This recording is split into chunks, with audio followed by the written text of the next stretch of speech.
Et cet esclavage en XVIe siècle était carrément différent que l'esclavage romain ou grec. Hein. C'était pour la rentabilité, c'était de acheter et de vendre. Hein. L'essence du produit.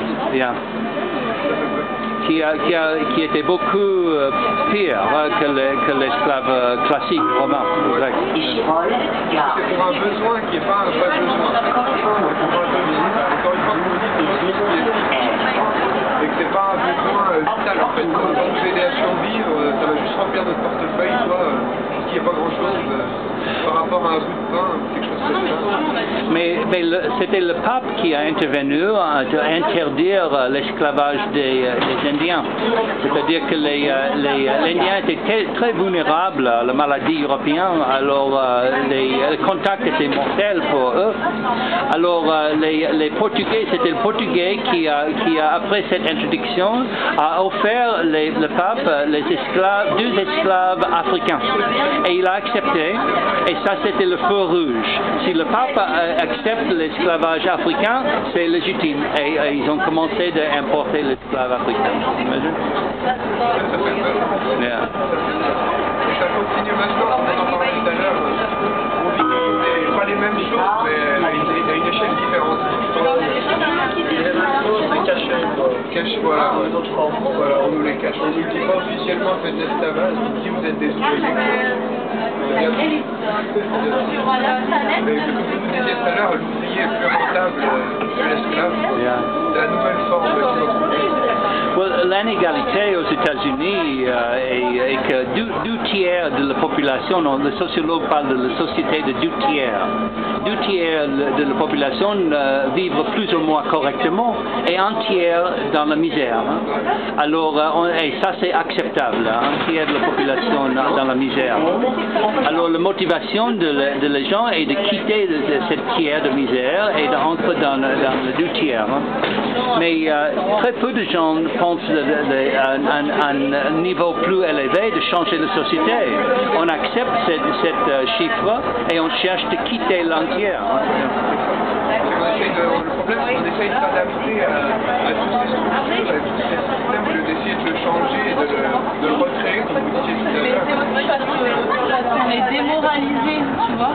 Les médias servent beaucoup à ça. On est insensibilisé et démoralisé. C'est-à-dire qu'à force de voir des images de guerre, mais pas assez... Si tu veux, on te montre dans le journal 5 ou 10 minutes d'enfants qui sont en train de mourir entre, je sais pas, entre des trucs improbables, quoi, tu vois, qui n'ont rien à voir avec ça, comme si ça avait la même valeur et même moins encore dans le laps de temps que des choses beaucoup plus futiles. Et je pense que la plus grande arme, c'est ça, quoi. C'est qu'on te garde sans... Si t'as pas le moral, t'as pas la force, quoi. Si t'es heureux, t'as l'énergie, t'as la force, tu peux tout faire, t'as l'espoir aussi, tu vois.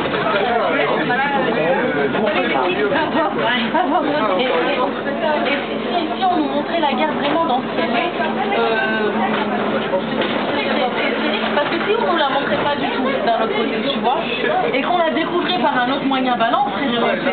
Mais comme ils nous montrent des petits bouts, on peut voir des enfants pleurer, et puis éteindre la télé, et puis parler du beau temps, tu vois. La cause de la guerre, c'est de quoi ils revendiquent, quelles sont leurs revendications, pourquoi on fait la guerre, comme on avait vu avec vous par rapport à la guerre du Mexique. Ils sont capables de mentir, ils sont toujours capables de mentir à la population en leur affichant, on peut mettre dans les deux choix de l'Irak, de l'Afghanistan, War on Terrorism, on cherche toujours quelqu'un à les déloger de là-bas ou une chose, on est les grands gentils, on va détruire tous les grands méchants, vous verrez, ça va être super, on va leur taper dessus, mais ça passe, c'est ça le problème, ça passe, les gens acquiescent, on leur bourre d'informations. Et on envoie les fils des pauvres faire le sale boulot, quoi. Mais tu connais l'histoire de la grenouille dans un casserole de l'eau froide, hein? Et quand on jette un grenouille dans l'eau chaude, il saute, hein? Il sauve sa vie. Mais dans l'eau froide, petit à petit, ça augmente jusqu'à ce qu'il est mort, hein? Il ne saute pas. On s'habitue, on ne réagit pas. Hein? Je crois que c'est ça un peu la condition.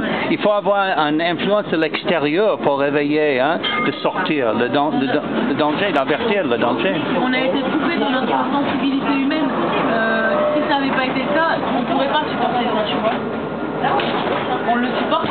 sauver de nous-mêmes, quoi.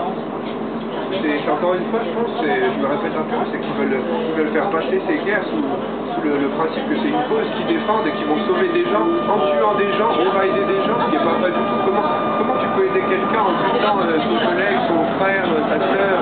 Ça peut pas l'aider, ça peut que lui faire du mal et jamais t'aidera rien en tuant des gens. Ça peut pas être la bonne solution. Dans tous les cas, ça aidera